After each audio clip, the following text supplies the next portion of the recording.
Gawat, makin panas. Inilah 4 berita politik terbaru hari ini. Berita pertama, nampol banget. Menteri Pariwisata Sandiaga Uno kena sentil Terelie soal Borobudur. Berita kedua, startup punya Gibran dan Kaisang dapat suntikan dana 101 miliar rupiah. Skakmat oleh Nanik S. Dayeng. Duh, sedap betul. Berita ketiga, orasi di Universitas Pancasila. Prabowo, saya tidak kampanye di sini. Saya ini menteri loh. Berita keempat, gawat, KPK harus tangkap Penak. Berita pertama, nampol banget. Menteri Pariwisata Sandiaga Uno kena sentil Terelie soal Borobudur. Bos, sebenarnya dari 10-20 tahun lalu, usul agar naik Borobudur itu dibatasi sudah ada. Arkeolog, ilmuwan sudah bersuara. Tidak percaya? Coba buka Google. Kamu cari tulisan-tulisan mereka, riset-riset mereka, pasti nemu. Kenapa harus dibatasi? Karena Candi Borobudur itu memang harus dilindungi. Itu clear sekali. Itu juga kan rumah ibadah, harus dibatasi, dihormati. Nah, bagaimana cara membatasinya? Kamu kunci dengan kuota, batasi. Astaga, itu tidak butuh teknologi tingkat tinggi. Cukup antrian saja, bisa. Siapa duluan, dia dapat. Bisa antrian di tempat, antrian online, apapun itu. Nah, dengan kamu batasi lewat tiket 750.000. Astaga, itu bukan pembatasan. Kamu membuat kasta lewat uang. Siapa yang punya uang, dia naik. Siapa yang tidak, silahkan di bawah saja. Dari dulu, ahli-ahli sudah bersuara. Batasi yang naik.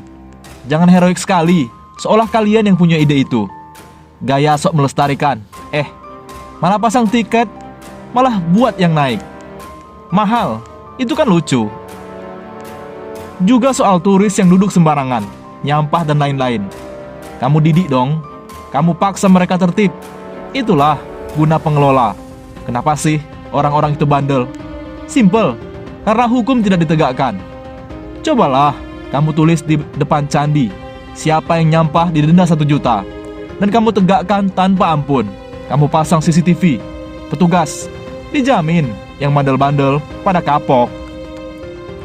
Di Indonesia ini, rakyat terus disalahkan.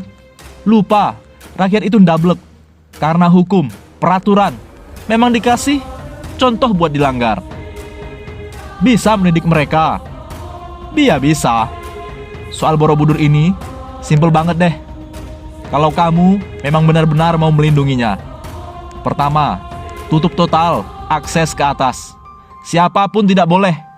Kecuali untuk acara keagamaan, riset, akademik, dan lain-lain. Pejabat, tidak boleh juga dong. Memangnya mereka mau ngapain naik? Kedua, gratiskan tiket masuk ke sekitar candi. Gratiskan total. Ketiga, pemerintah gelontorkan 50-100 miliar setahun buat pemeliharaan dan lain-lain. Cukup tidak? Kamu beli gorden saja bisa miliaran.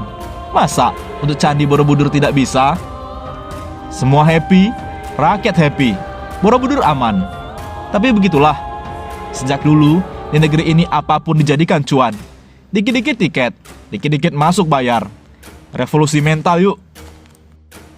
Berita kedua, startup punya Gibran dan Kaisang dapat suntikan dana 101 miliar rupiah. Monoho, ini kata Nani S. Dayeng. Duh, sedap betul. Startup punya Gibran dan Kaisang dapat dana 101 miliar dari JWC Ventures dan MTech. Nikmat mana lagi yang kau dustakan menjadi anak presiden? Bisnis makanan lewat brand mangkokku milik Kaisang dan Gibran kembali dapat suntikan modal dari perusahaan para konglomerat. Kali ini sebesar 101 miliar.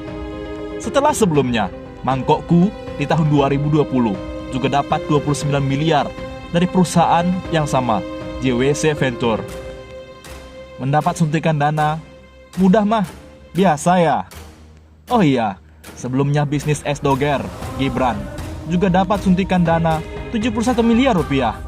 Kemudian juga perusahaan-perusahaan martabaknya. Bila dihitung-hitung, di tahun 2021, Kaisang bersama Gibran dapat suntikan modal hampir 100 miliar rupiah. Tak hanya itu, Gibran melalui perusahaan GK Hebat tahun ini juga memborong saham perusahaan Frozen senilai 92 miliar rupiah. Dalam membeli saham perusahaan Frozen, Kaisang pakai bendera perusahaan GK Hebat. GK Hebat ini adalah holding perusahaan yang didirikan Kaisang dengan eksekutif Sinarmas, Gandhi Sulistyo. Gandhi ini kini dapat hadiah diangkat jadi dubes di Korea Selatan. Enak betul.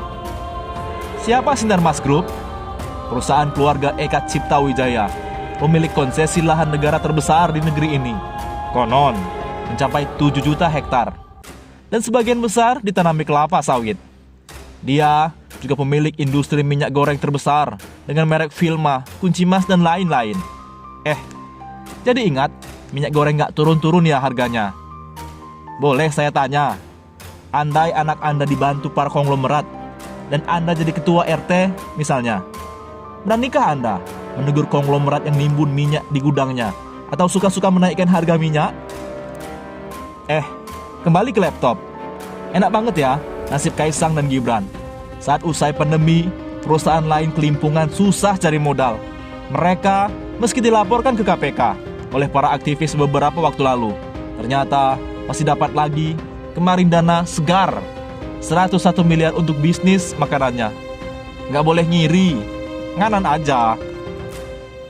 Berita ketiga, orasi di Universitas Pancasila. Prabowo, saya tidak kampanye di sini. Saya ini menteri loh. Menteri Pertahanan Prabowo Subianto menyampaikan orasi ilmiah di depan para wisadawan Universitas Pancasila Selasa 7 Juni. Dalam orasi itu, Prabowo menyatakan tidak berkampanye. Prabowo mendapat waktu 20 menit untuk berbicara.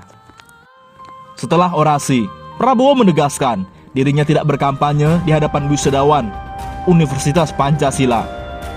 Prabowo menjelaskan, jika berkampanye harus seizin Presiden Joko Widodo. Saya sudah merasakan kalian sudah resah. Apalagi dia bicara ini. Jangan-jangan kampanye politik. Tidak, saya tidak kampanye di sini. Kalau saya kampanye, maka saya harus minta izin Presiden. Saya ini menteri loh, katanya dalam keterangan di Jakarta Selasa. Saya diberi waktu 20 menit dan saya kira para wisadawan sudah tidak sabar untuk dilantik, sehingga kalau terlalu lama dengar ceramah ilmiah akan resah. Jadi, saya tidak berpanjang lebar, ucapnya. Prabowo menegaskan, apa yang sedang dibicarakan adalah untuk kepentingan generasi penerus bangsa. Jadi, inti dari paparan saya, kalau kita mau berperan di dunia seperti seharusnya, kita harus kuat. Saya mau titip sama kalian ilmu yang saya pegang dari sejak saya muda, kata Prabowo.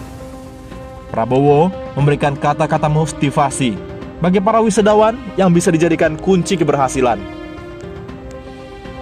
Ada satu kalimat, kalau engkau di dalam hatimu berpikir bahwa kau mungkin kalah, sesungguhnya kau sudah kalah, ucapnya. Oleh karena itu, Prabowo mengajak para generasi bangsa agar jangan berpikir atau merasa sudah gagal.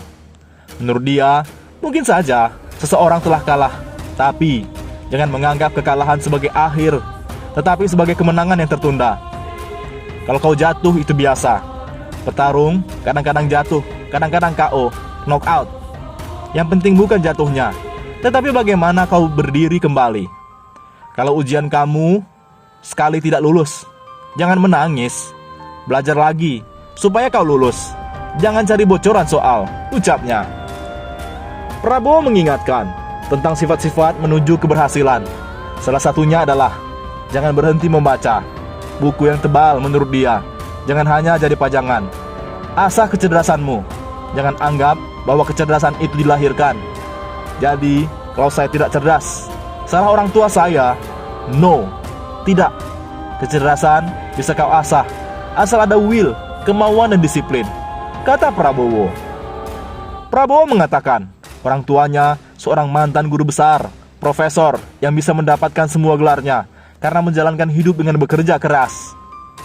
Dia kerjakan apa yang diminta dan dituntut kepadanya, lalu berpikir positif, berpikir baik, dan jangan menyerah, ujarnya.